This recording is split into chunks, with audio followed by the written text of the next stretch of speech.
Buenos días, hermanos. Vamos a comenzar en el nombre de Dios nuestro estudio de esta mañana.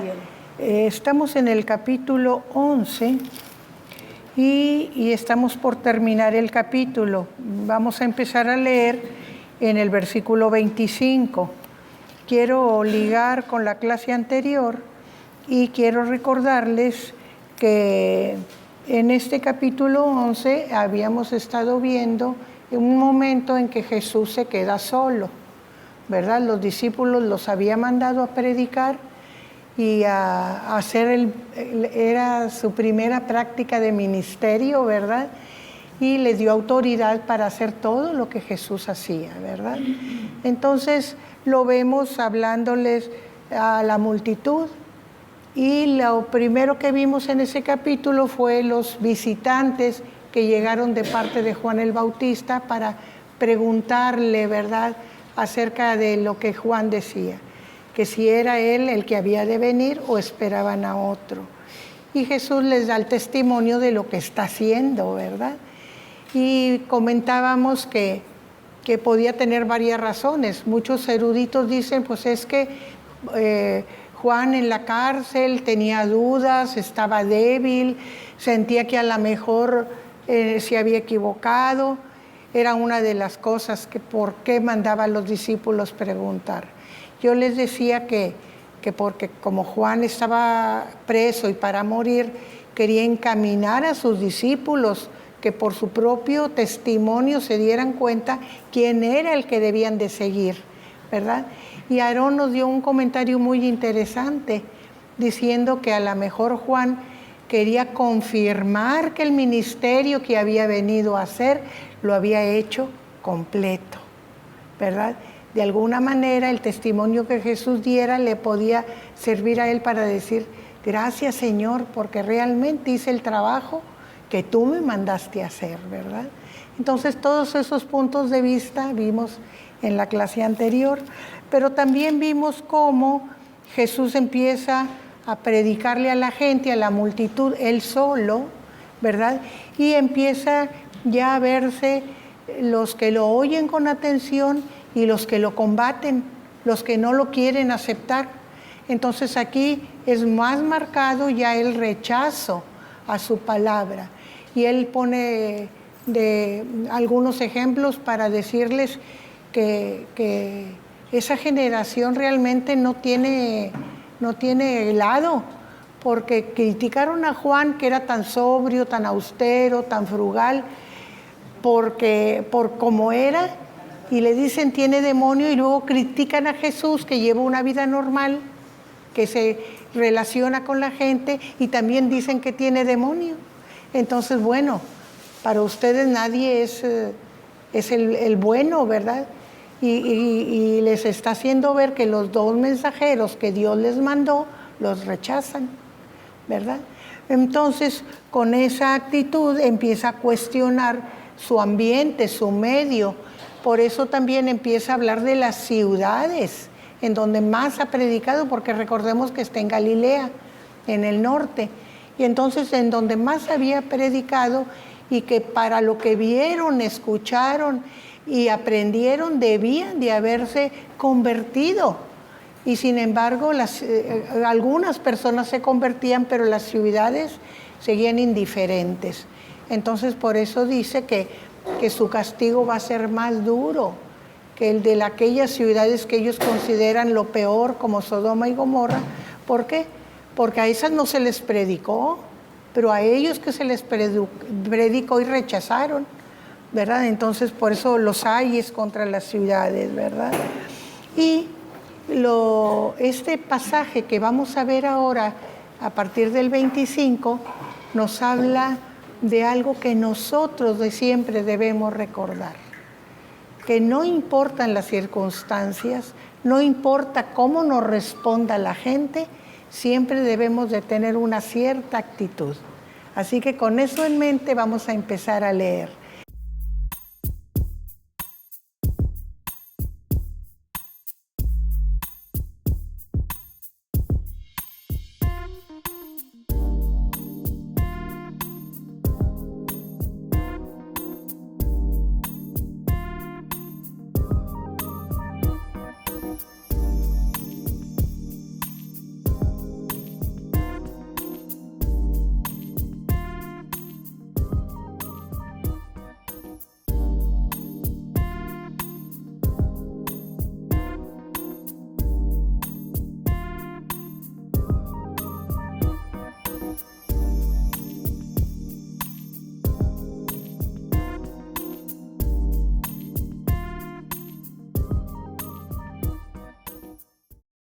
Nosotros vemos aquí que en medio de toda la dificultad que tenía Jesús, todo el rechazo, en lugar de tener palabras pues de descontento o hirientes o de pesar, se pone a alabar a Dios.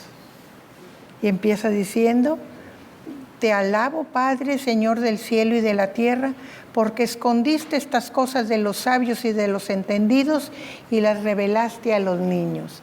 Aquí está diciendo quién lo recibió y quién no lo recibió.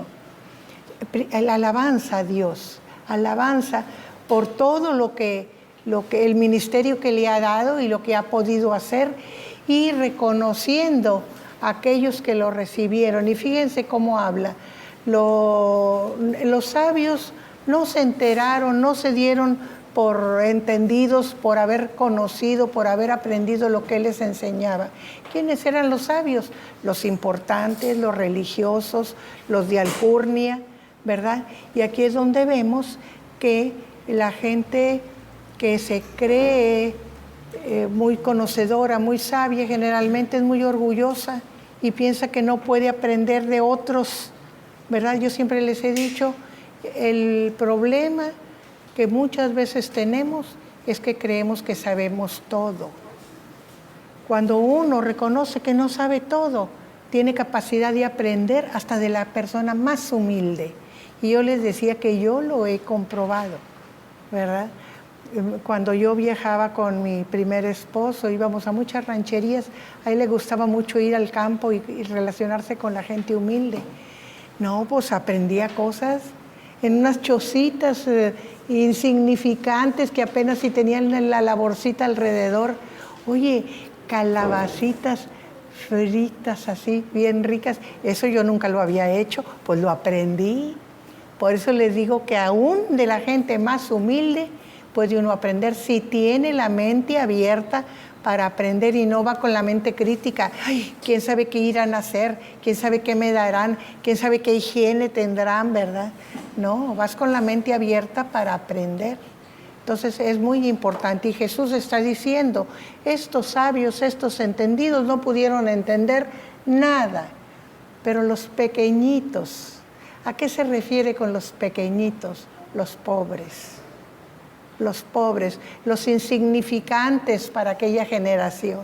Eso sí habían aprendido y habían respondido a la palabra de Dios que estaba siéndoles presentada, ¿verdad? Entonces, por eso te alabo, Padre, por esto. Porque aunque todos estos escribas y fariseos y gente importante y rica no quisieron recibir, pero sí los pequeñitos, ¿verdad? Porque a ti te plació, dice, revelársela a los pequeñitos. Y luego dice algo que también es muy importante: nadie conoce al Hijo completamente sino el Padre, ¿verdad? ¿Por qué? Porque la relación es tan íntima entre Jesucristo y su Padre que se conocen perfectamente. Y aunque nos sintamos que conocemos mucho, que sabemos mucho de Dios, no lo podemos conocer en toda su dimensión inmensa. Todo lo que podemos conocer es, yo se los he repetido esto muchas veces, es a través de Jesucristo. Todo lo más que podemos saber de Dios es a través de Él, de Jesucristo. Por eso la revelación completa de Dios, o más completa que podemos tener, es el Nuevo Testamento.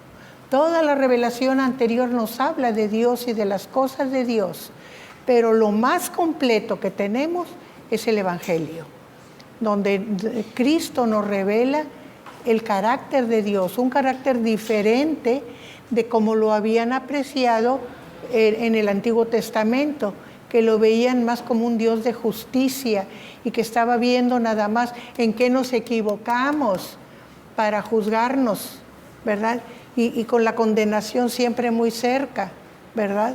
Porque recuerden que el que faltaba un punto de la ley era culpable de toda la ley, ¿verdad? Entonces por eso tenían ese concepto, ¿verdad? Pero Jesús les viene a enseñar a un Dios bondadoso, un Dios de justicia, pero un Dios bondadoso, un Dios de amor, un Dios de misericordia, ¿verdad? Que se ocupe especialmente de cada uno de nosotros. Por eso les dice, ¿verdad?, que nadie conoce al Padre sino el Hijo, y aquel al que Él lo quiera revelar. ¿Por qué? Porque el que abre su corazón y está dispuesto, entonces el Espíritu Santo viene a él. Siempre el Espíritu Santo está trabajando, pero hay veces hay espíritus tan cerrados que no le dejan ni una rendijita al Espíritu. Eso no, es muy difícil. Eso es lo más probable que se vayan sin haber tenido ni siquiera una pizca de Dios. Pero los que son espíritus sensibles tienen la posibilidad de que el Jesucristo se les revele y les revele a Dios. Por eso dice, y a quien el Hijo lo quiera revelar, ¿verdad?